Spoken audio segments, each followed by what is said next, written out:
What makes you tick? What makes me tick?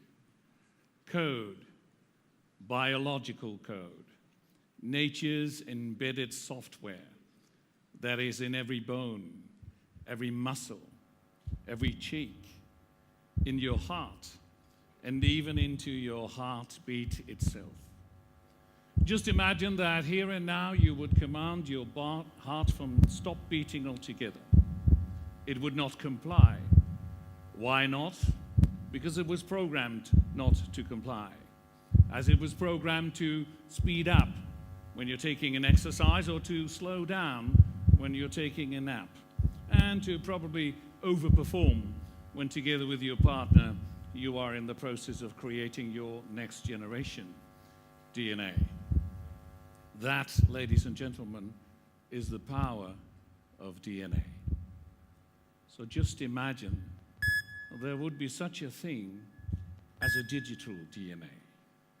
Just imagine that out there's new technologies that, in combination with the right investment, the right talent, the right leadership, could stop your current company's heartbeat from ticking altogether.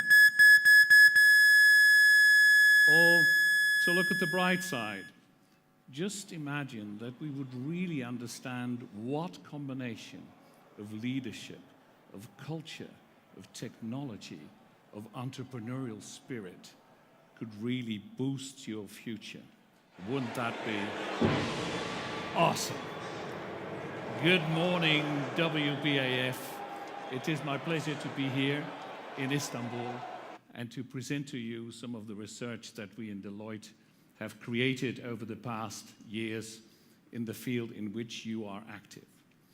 My role is to address corporate audiences like this one this morning and to lead a team of people that do this type of research.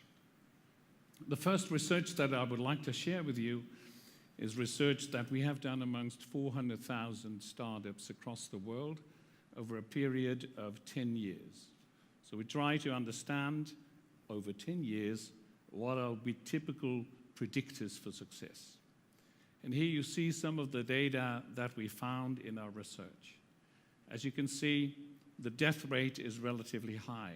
As you can see, the level at which companies raise to their first million turnover takes quite a while. When we zoom into these results, and I'm more than happy to share the report with you, should you send me an email or I'll share the data with the organization. Here you see some of the details of what we found in the past. First of all, a lot of startups that grow into what we call scale-ups, and our definition of a scale-up is that in 5 years you still exist and you have more than 10 million revenue. And here you see that 57% only reaches $250,000 revenue. 43% reaches $1 million to 10 million. And only a very small percentage, 0.25%, reaches that threshold of the scale-up. On the other hand, you'll see on the right hand of this slide, the right part of this slide, their contribution to the value creation is tremendous. When I summarize in the 15 minutes that I've been given for this presentation what we found, this is what we found: 400,000 startups over a period of 10 years. First of all, 1 out of 200 becomes a scale-up. A second important conclusion is this one. Most all scale-ups are led by experienced entrepreneurs, not the founders. Most of the time, it's a combination. Third thing we found is the founders of the majority of the unicorns have twice as much work experience in scaling companies.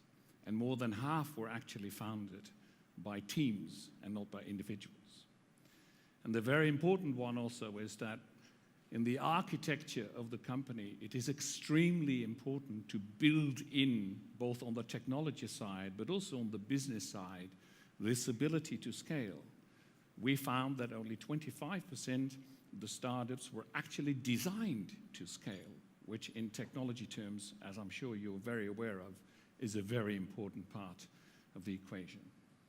And then finally, timing. Timing is of the utmost importance. The reason being that when we dive into the data on timing, we find that a total of 75% of the companies that became a scale-up over that period of 10 years, actually their biggest achievements was to wait and to launch when the moment was there and to get that market and to capture it. Now, it's not just about, let's say, the research that goes into the results. It also has to do with a typical culture that we find in startup companies. Together with MIT, Deloitte already for 6 years does research in the area of digital DNA. And when I joined the firm August 1st, 2016, coming in from Gartner, I took this database of MIT, 58 questions, and together with my team, started clustering, let's say, the soft side of building companies. Any question on investment, okay, that's a typical DNA component. Any question on leadership, on risk appetite, on talent. And at the end of this process, we identified a total of 13, what you could call DNA components, the things that at the end of the day matter. It's not just about the money. It's not just about the technology. It's about the way in which people collaborate. And then we did basically what we would tell our clients to do, which is you have a database, why don't you start identifying patterns? And we found 4, of which 2 are definitely not successful, the laggards and the chasers. But given the limited time that I have, I'll only zoom into the 2 that are really successful. The first we call fast-moving experimenters. They have an appetite for risk and experimentation. It's plus 28% above average. They mitigate that risk by creating a portfolio of many different initiatives, 60 plus initiatives at the same time. They work agile. They work within a DevOps environment, so they can scale quickly. And you could also say on the bottom of this slide that there is not really a long-term vision. The long-term vision is we'll try it out, and the market will tell us, growth hacking, what works and what doesn't work. And then we found another configuration of companies that grow into scale-ups, and we call them talent and strategy leaders. These, first of all, focus on acquiring new talent. It's the upper one. A real investment in recruitment to have that DNA. Secondly, not to forget to help the existing workforce to keep on par with that new technology as well. What we find a lot in startups is once they really grow, then they bump into the problems of bigger companies. And they lose that entrepreneurial DNA, that digital DNA, as we call it. Also in this case, strong leadership, and very important and different from the other one that I just mentioned, a portfolio of relatively small, let's say a small number of initiatives, 5 big initiatives instead of 60 with the fast-moving experimenters. Now, looking at this, you might ask yourself, okay, so what does this mean? Have a look at this video, because there's another dimension to starting scale-ups. Play jazz. Playing jazz. Smoothie. Making smoothie. Calendar. No meetings today. Remember, dentist at 9:30. Fire off. Fire off. Open door. Door open. And we're gonna do one more. Oh yeah. Open door. Wrong voice command. Open door. Wrong voice command. Open. Open door. Repeat that. Open door. I didn't understand that. Hey! Open door! Play on the floor. Get over the door! Open the door! Wrong voice command. Fire! Higher volume. Higher. Fire. This was also meant to make a joke. It's a Norwegian commercial. But there's also a message behind it. How many platforms did you see? 2, 3, 5, 6. 6 platforms. Voice recognition, temperature, security, music, agenda, and Internet of Things. Smoothie. These platforms are gradually walking into our life, and there's a reason why platforms are so important when you think of starting a startup. Think in terms of platforms. A colleague of mine recently wrote an article about this, and he made a distinction between, on the bottom left side, companies that produce products. What would Wall Street be willing to pay for a company that produces products? 1 time the revenue. Then on the bottom right side, what would Wall Street be willing to pay for a company like Deloitte?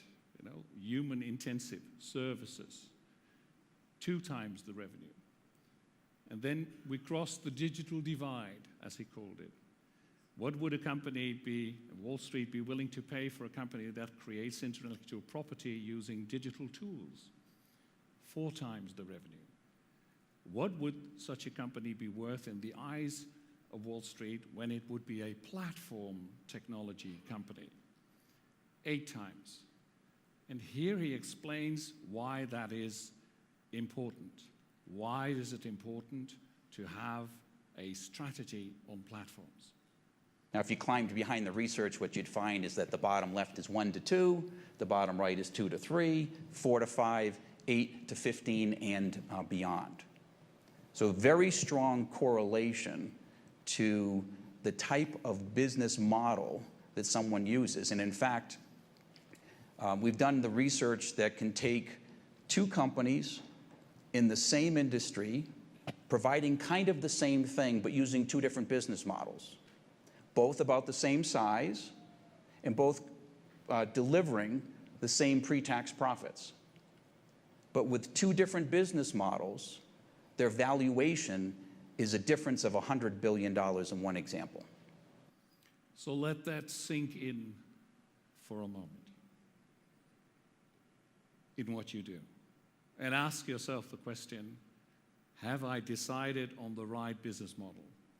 And if not, reconsider. Because at the end of the day, when we look at our research, these are the, let's say, conclusions that I would like to give you in summing up my contribution today. It is difficult what you do. It is challenging, and only few make it. And that is why it is important to take in some of these observations taken from 400,000 startups across the world. The first one, again, the founders of the majority have twice as much work experience. The second one, very important too, only 25% of the startups were designed to scale.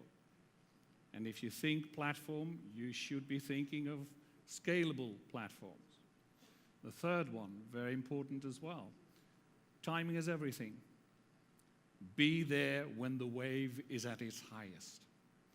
And taken from our DNA MIT research, very important as well, nurture culture of the startup, but also, and very important, make sure that it is preserved whilst the company grows into a scale-up.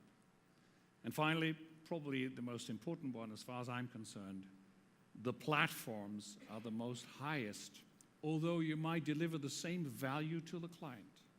In the eyes of the client, in the eyes of Wall Street, the value increases dramatically when you are in a platform play. And till the end of the day, it is all about timing and the right moment. Sort of like in this closing video. Hey, nice dog. Yeah, this is Piper, your bred border collie. Watch this. Piper, fetch.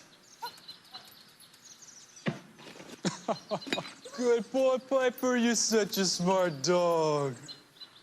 So, what can your dog do? Fergus, Bud Light. Head dog. Fresh, smooth.